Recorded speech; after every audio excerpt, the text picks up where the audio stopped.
Halo Sobat Ali Hafiz, kembali lagi di sistem keamanan komputer di part 2. Kita akan berbicara tentang ancaman dan serangan dalam sistem keamanan komputer, memahami berbagai jenis ancaman, berbagai jenis serangan siber, mengenali metode yang digunakan, lalu bagaimana cara mitigasi untuk mengurangi dampak serangan. Dengan saya, dosen pengampu, Insinyur Ali Hafiz Eskom MTI CEH. Yang belum subscribe, subscribe dulu ya. Juga like, komen, dan share. Oke, kita lanjut ya. Nah, jadi berbicara ancaman atau threat ya dalam keamanan komputer ya di sini adalah segala bentuk potensi bahaya yang dapat merusak atau mengganggu sistem. Nah, serangan itu adalah tindakan eksploitasi terhadap sistem yang dilakukan oleh pihak yang tidak berwenang dengan tujuan mencuri, mengubah, dan menghancurkan. Nah, jadi berbeda ya antara ancaman dengan serangan. Ancaman itu adalah dia baru berbentuk potensi. Nah, kalau serangan dia sudah berbentuk aksi atau eksploitasi. Jadi dalam statistik ini rata-rata serangan siber terjadi setiap 39 detik. Wow, kurang dari 1 menit terjadi serangan ya. Kemudian serangan ransomware meningkat 105% pada tahun 2022. Wow, luar biasa ya. Sekarang 2025. Meningkat atau turun ya? Nah, ini sih data terbaru ya yang saya dapatkan itu 2023, survei 2023. Kalau data 2025 saya belum dapat ya. Ini data terbaru tahun 2023. Oke, kita lanjut ya. Jenis ancaman nih. Yang pertama itu dari perangkat lunak ya. Itu ada perangkat lunak berbahaya seperti virus, worm, trojan, ya. Lalu phishing itu adalah upaya pencurian data melalui teknik social engineering. Kalau teknik social engineering sendiri itu seperti ransomware, ya. Kemudian ada DDoS, ya ini salah nih ya, salah ketik nih. Ada DDoS ya, Distributed Denial of Service ya, kemudian Man in the Middle Attack, jadi upaya serangan di mana peretas menyadap komunikasi pihak dua atau di dalam komunikasi dia menjadi penengah ya. Lalu ada insider attack ya di sini adalah ancaman yang berasal dari orang dalam di dalam organisasi itu sendiri ya, karyawan atau siapapun tim yang bekerja dalam organisasi itu ya.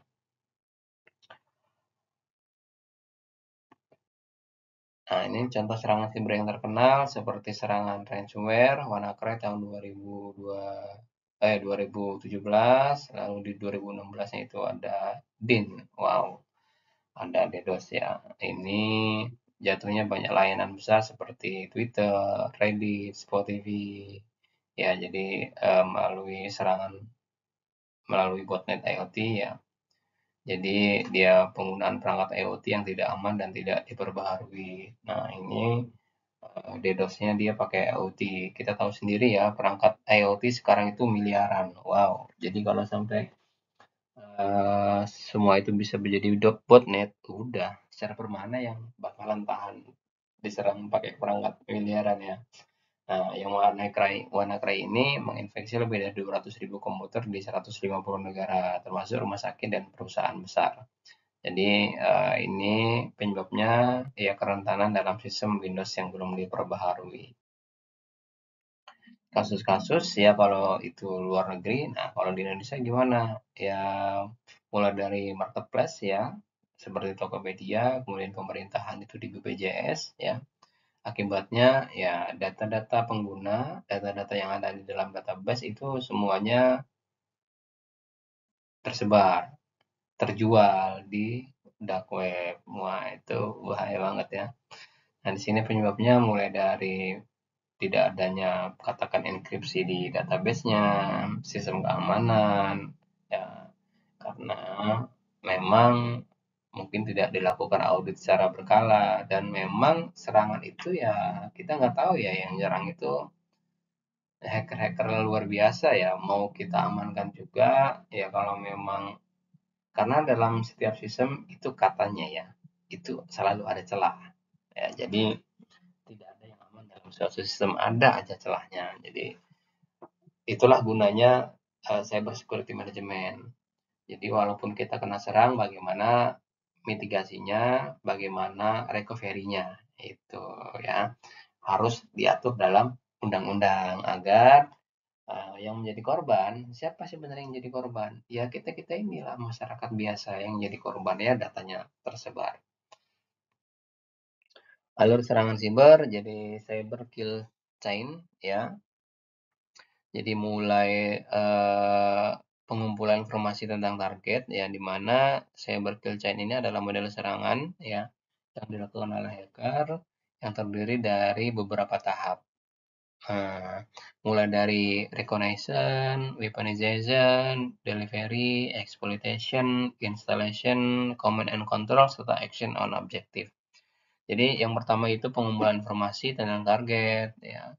Lalu jika sudah terkumpul, misalkan ada celah di suatu sistem atau di suatu protokol atau di suatu layanan ya, dibuatkan malware atau untuk exploit-nya itu ya. Nanti untuk eksekusinya, kita buatin istilahnya buatin peluru yang cocok untuk kelemahan suatu sistem X. Nah, sudah tahu kelemahannya, sudah dibuat pelurunya. Nah, tinggal pelurunya itu ditembakin. Dor. Nah, jadi pengiriman malware bisa melalui email. Misalkan celahnya itu ada di user ya. Berarti katakan serangannya itu berbentuk phishing. Nah, kirimin phishing ke user buat tawaran-tawaran yang menarik ya, social engineering dan lain sebagainya gitu ya. Sudah. Nah, ketika user tadi sudah termakan, sudah klik, nah ini eksekusi ya. Jadi katakan udah sistem menjadi terinfeksi ya oleh malware tadi. Lalu selanjutnya adalah terinfeksi, dia melakukan instalasi dalam suatu sistem. Jadi dia sudah terinfeksi, masuk ke dalam sistem menjadi ke dalam sistemnya itu masuk ya.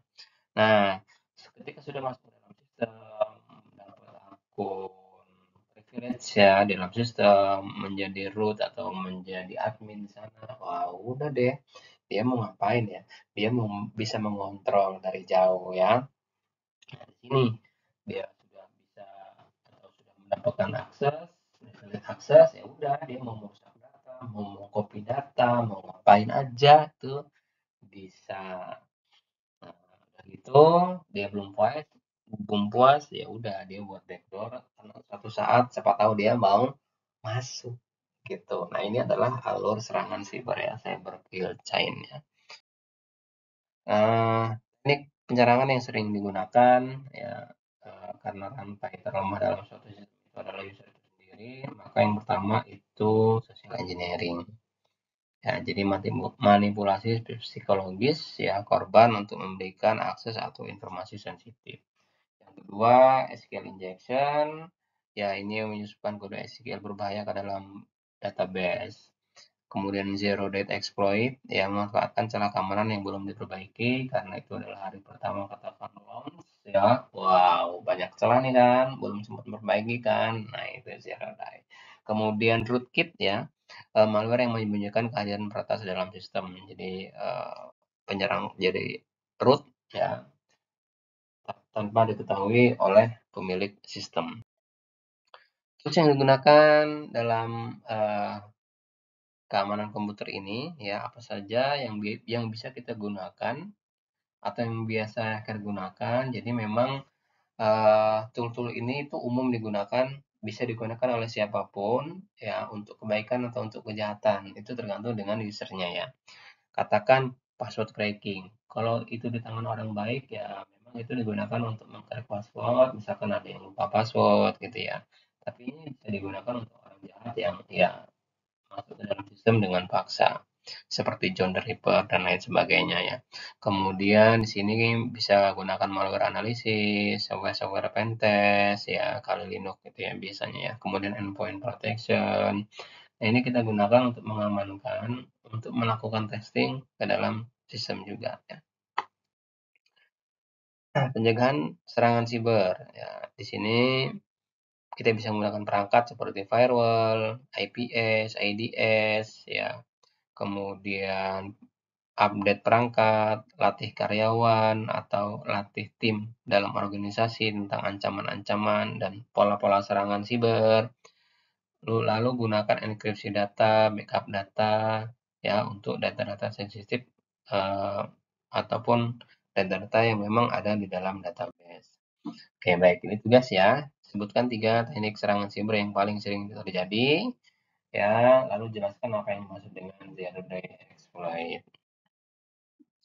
Peran pemerintah dalam menangani serangan siber, ya di sini di Indonesia pemerintah kita, ya, itu ada lembaga yang disebut dengan BSSN, Badan Siber dan Sandi Negara, kemudian Kominfo yang sekarang menjadi Komdiki, ya, menjadi kementerian yang menangani, ya, teknologi digital, ya, juga memang di kepolisian itu ada Interpol untuk siber sendiri, ya, lalu ada Undang-Undang PDP kalau di Indonesia, Undang Perlindungan Data Pribadi. Nah, kita sebagai mahasiswa, pelajar, apa sih yang kita lakukan untuk memperkuat, keamanan siber kita, keamanan siber di lingkungan kita, gitu ya. Hal apa yang perlu kita lakukan? Yang pertama, gunakan kata sandi yang kuat, minimal akun pribadi kita aman deh, gitu ya. Kita kasih tahu ke teman kita, saudara kita, bagaimana membuat sandi yang kuat, gitu ya. Kemudian juga kita perlu aware waspada dengan email phishing. Ya, pelajari tentang hacking sedikit-sedikit, ya bukan berarti kita harus jadi hacker ya. Hal-hal kecil aja, gitu. Bagaimana aman dari serangan pencurian password, gitu ya. Kemudian juga kita bisa ikut sertifikasi tentang keamanan siber, CEH, CSCU, dan lain sebagainya untuk memperkuat kompetensi kita, gitu ya.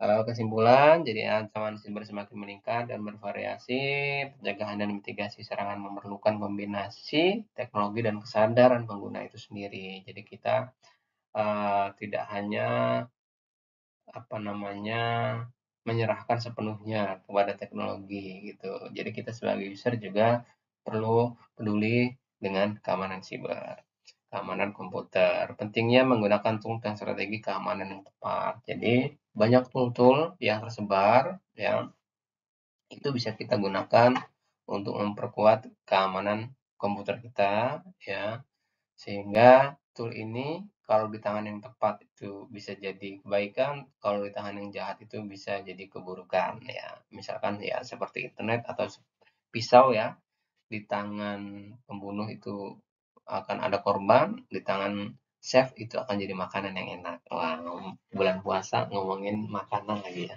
Oke, baik.